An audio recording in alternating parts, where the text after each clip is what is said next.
I gift my stepdaughter a house as her pre-wedding gift and she uninvites me so that her real dad can come. So, I tell her that I won't be paying anything now. I, 52M, have been married to my wife Sarah, 48F, for 20 years. When we got married, Sarah had a daughter, Emily, 7 at the time, now 27. Emily's biological father, Jack, 53M, was largely absent from her life due to his struggles with addiction and legal troubles. I stepped in and raised Emily as my own, loving her unconditionally and providing for her in every way I could. To give you some background, I met Sarah when Emily was 5. Sarah was a single mom, working 2 jobs to make ends meet. I was immediately drawn to her strength and resilience. As for Emily, she was this bright-eyed, curious little girl who had been through more than any child should. I remember our first meeting clearly. She was shy at first, hiding behind Sarah's legs, but by the end of the day, she was showing me her favorite stuffed animals and asking if I knew how to braid hair. I didn't, but I learned for her. It wasn't always easy. Emily had abandonment issues from Jack's inconsistent presence in her life. There were nights when she'd wake up crying, asking why her daddy didn't want her. It broke my heart every time. I made a promise to myself that I would always be there for her, no matter what. Over the years, Emily and I developed a close bond. I was there for her first day of school, taught her to ride a bike, and cheered her on at every soccer game. I helped her with homework, consoled her through breakups, and celebrated her achievements. When she graduated high school, I was the one who proudly watched her walk across the stage. When she needed help with college tuition, I didn't hesitate to cover it. In every way that mattered, I was her father. I remember her 16th birthday vividly. We had planned a big surprise party for her. I spent weeks organizing everything, from her favorite cake, chocolate with raspberry filling, to the perfect gift, a locket with a picture of the 3 of us inside. The look on her face when she opened it. I'll never forget it. She hugged me so tight and whispered, "I love you, Dad." It was the first time she had called me Dad without any prompting or hesitation. I may have shed a tear or two that day. There were challenging times too. When Emily was 18, she went through a rebellious phase. She started hanging out with a rough crowd, staying out late, and her grades began to slip. One night, I got a call from the police station. Emily had been caught at a party where drugs were present. She hadn't taken any, thank goodness, but she was scared and crying when I picked her up. On the drive home, I didn't yell or lecture. I just told her that I loved her and that we would get through this together. That incident became a turning point in our relationship. She realized that no matter what, I would always be there for her. Emily met her fiancé, David, 29M, 3 years ago. They hit it off immediately, and I was thrilled to see her so happy. David is a good man, hardworking, kind, and he clearly adores Emily. I remember the day he came to ask for my blessing before proposing. We sat in my study, sharing a glass of scotch, and he told me how much he loved Emily and how he wanted to spend the rest of his life making her happy. I could see the sincerity in his eyes, and I gave my blessing wholeheartedly. When they announced their engagement 6 months ago, I couldn't have been prouder. The way Emily's face lit up when she showed us the ring, the excitement in her voice as she started talking about wedding plans, it was a joy to behold. I wanted to do something special for Emily, something to show her how much she meant to me and to give her and David a strong start in their new life together. After some thought, I decided to gift them a house as a pre-wedding present. It's a beautiful 3-bedroom home in a nice neighborhood, not too far from where my wife and I live. The house has a spacious backyard, perfect for future grandchildren to play in, though I tried not to get ahead of myself. It needed a bit of work, so I spent weekends fixing it up, imagining Emily and David building their life there. I've been saving and investing wisely over the years, and I was in a position to do this for them. It wasn't easy. I had to dip into my retirement fund and take on some extra consulting work to make it happen. But seeing Emily happy was worth every penny and every extra hour of work. When I told Emily about the gift, she was overjoyed. We were having dinner at our favorite Italian restaurant, the same place where we had celebrated her college acceptance years ago. I handed her an envelope with the deed and keys inside. She opened it, looking confused at first, then her eyes widened as she realized what it was. She hugged me tightly, tears in her eyes, and told me I was the best dad she could have asked for. "You've given me everything, Dad," she said, her voice choked with emotion.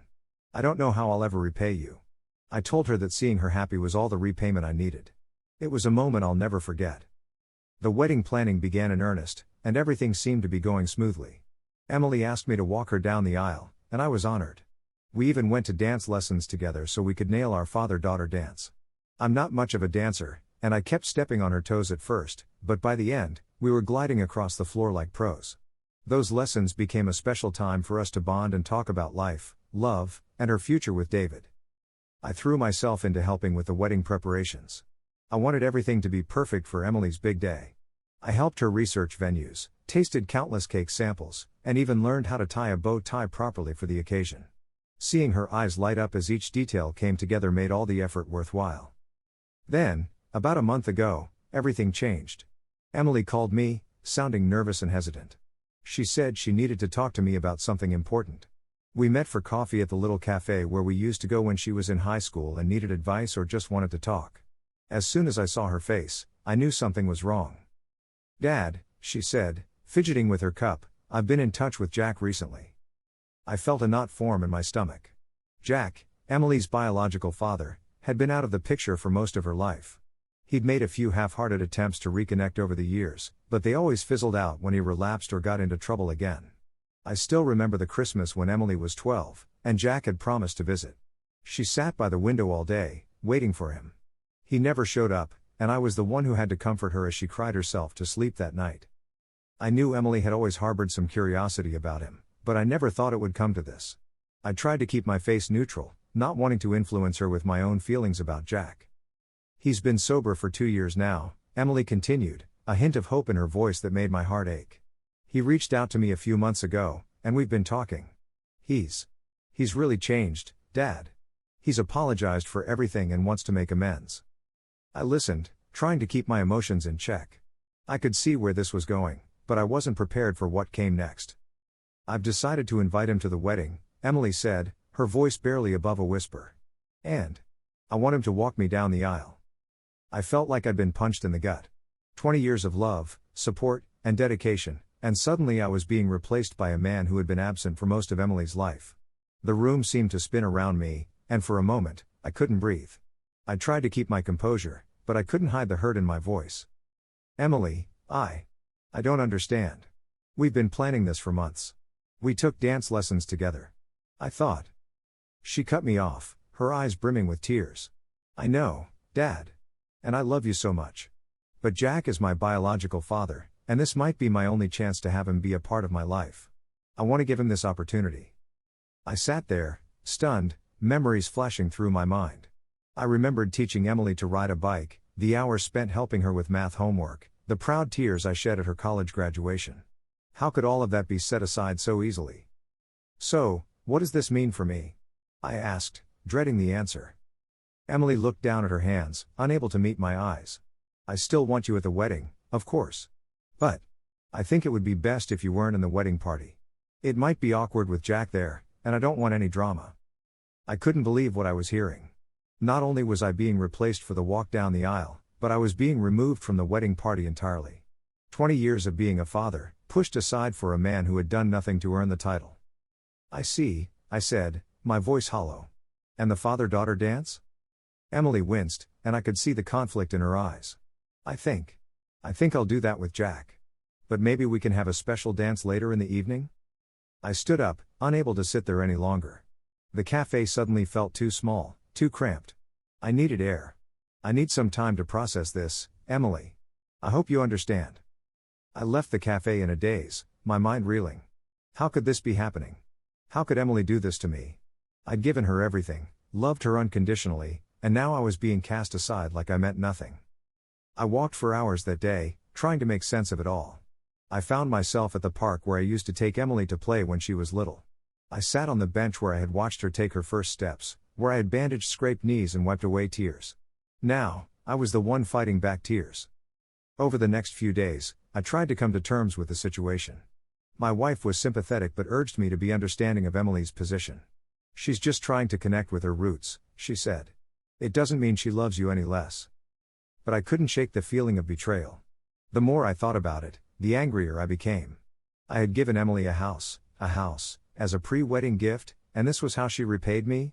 I thought about all the sacrifices I had made, the long hours I had worked to provide for her, the countless times I had put her needs before my own.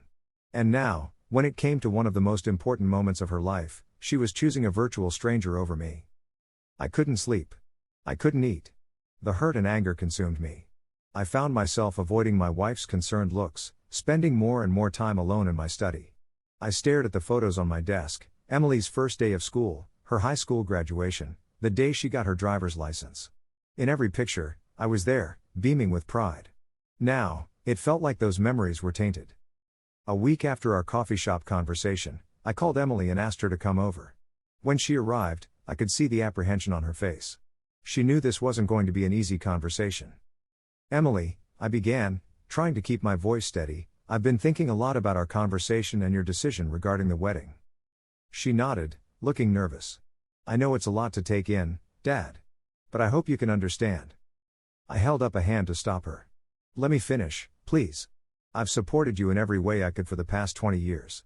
I've loved you as my own daughter, provided for you, celebrated your victories, and comforted you in your defeats. I thought we had a special bond." Emily's eyes welled up with tears. "We do, Dad. This doesn't change that." I shook my head, feeling a lump form in my throat. "But it does, Emily. You're not just asking me to step aside for the walk down the aisle. You're removing me from the wedding party entirely. You're choosing a man who's been absent for most of your life over the person who's been there for you every single day." "Dad, please," Emily pleaded, reaching out to take my hand. I pulled away, unable to bear her touch at that moment. "I'm not choosing him over you. I just want a chance to connect with my biological father. You'll always be my dad too. At my expense," I said flatly. "And that's your choice to make. But choices have consequences, Emily. Which brings me to the reason I asked you here today." I took a deep breath, steeling myself for what I was about to say. Part of me was screaming to stop, to take it all back, to just hug her and tell her I understood. But the hurt was too deep, the wound too fresh. "I've decided that I won't be paying for anything related to the wedding anymore. This includes the house I gifted you." Emily's jaw dropped. The color drained from her face as the implications of what I was saying sank in. "What? But you can't do that. The house was a gift." "A pre-wedding gift," I corrected her, hating the coldness in my voice but unable to stop it. "Given under the assumption that I would be playing the role of the father of the bride. Since that's no longer the case, I don't think it's appropriate for me to provide such a significant gift." "But we've already moved in," Emily cried, her voice rising in panic. "We've been making plans, decorating. You can't just take it back." I sighed heavily, feeling the weight of my decision. "I'm not kicking you out immediately. I'll give you 3 months to make other arrangements. But after that, the house goes back on the market." Emily was openly sobbing now, her body shaking with each breath. "Dad, please don't do this. We can work something out. You can still be a big part of the wedding." But I had made up my mind. The hurt and anger that had been building over the past week hardened my resolve. "I'm sorry, Emily, but this is non-negotiable. You've made your choice, and now I'm making mine. I won't be attending the wedding either. I hope you and Jack have a wonderful time together." With that, I stood up, signaling that the conversation was over. Emily left in tears, and I'd be lying if I said it didn't break my heart to see her like that. As soon as the door closed behind her, I collapsed into my chair, my own tears finally breaking free. I felt like I had just cut out a piece of my own heart. In the weeks that followed, my phone was flooded with messages and calls. Emily begged me to reconsider, leaving voicemails that went from angry to pleading to heartbroken. My wife was upset with me for taking such a hard line. "Is this really worth destroying your relationship with Emily?" she asked me one night. "Is your pride more important than your daughter?" Her words stung, but I couldn't bring myself to back down. The betrayal felt too deep, too fundamental to simply brush aside. Even some of our friends and family members reached out, telling me I was being too harsh. My brother, who had always been close to Emily, called me to try and talk some sense into me. "Look, I get that you're hurt," he said. "But is this really the hill you want to die on? Emily made a mistake, sure, but she's young. She's trying to connect with her roots. Don't throw away 20 years of love over this." But I stood firm. I had spent 20 years being a father to Emily, and in one fell swoop, she had dismissed all of that. The house had been a symbol of my love and commitment to her, and now it felt tainted. I couldn't bear the thought of her living there, building a life with her new husband, all while her real dad played the role I had earned over 2 decades. As the wedding day approached, I received an invitation in the mail. I guess Emily still held out hope that I would change my mind. But I returned it unopened. Seeing her name, Emily Jacobs, printed in elegant script, no longer sharing my last name, felt like a final twist of the knife. On the day of the wedding, I couldn't bear to stay at home. Every corner of the house held memories of Emily, her artwork still hanging on the fridge, photos of us together lining the walls. I took a solo fishing trip to clear my head, escaping to the lake where I had first taught Emily to fish when she was 10.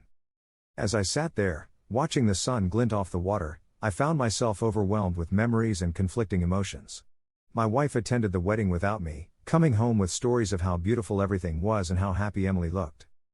Jack walked her down the aisle, she told me quietly. But she cried during the father-daughter dance. I think she was thinking of you. I simply nodded, not trusting myself to speak. Part of me was glad that Emily had felt my absence, that she understood the magnitude of her decision. But another part of me ached, knowing I had missed such an important day in her life. In the months that followed, Emily and David moved out of the house as requested. I put it on the market, and it sold quickly. I donated the proceeds to a charity that supports foster children, feeling that it was a fitting way to use the money that was meant to be a gift of love. Emily and I haven't spoken much since the wedding. She's reached out a few times, asking if we can talk, but I'm not ready yet. The wound is still too fresh, the betrayal too raw.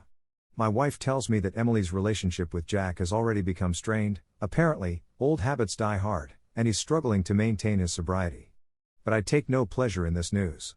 I only feel a deep sadness for the relationship we've lost. Sometimes, late at night, I find myself looking at old photos of Emily and me. Her first day of school, her high school graduation, the day she got into college. I see the love and pride in both our eyes, and I wonder how we got here. How did 20 years of love and devotion crumble so quickly? I know some people will say I overreacted, that I should have been more understanding of Emily's desire to connect with her biological father. Maybe they're right. Maybe, in time, I'll see things differently. But right now, all I can feel is the pain of being discarded, of having my role as a father dismissed so easily. I gave Emily my heart, my time, my love, and yes, my money. I would have given her anything. In the end, all I wanted was to be her dad. And that, it seems, was the one thing she couldn't give me. Edit. Wow, I didn't expect this post to blow up like it has. Thank you all for your comments and insights. I've been reading through them, and it's given me a lot to think about.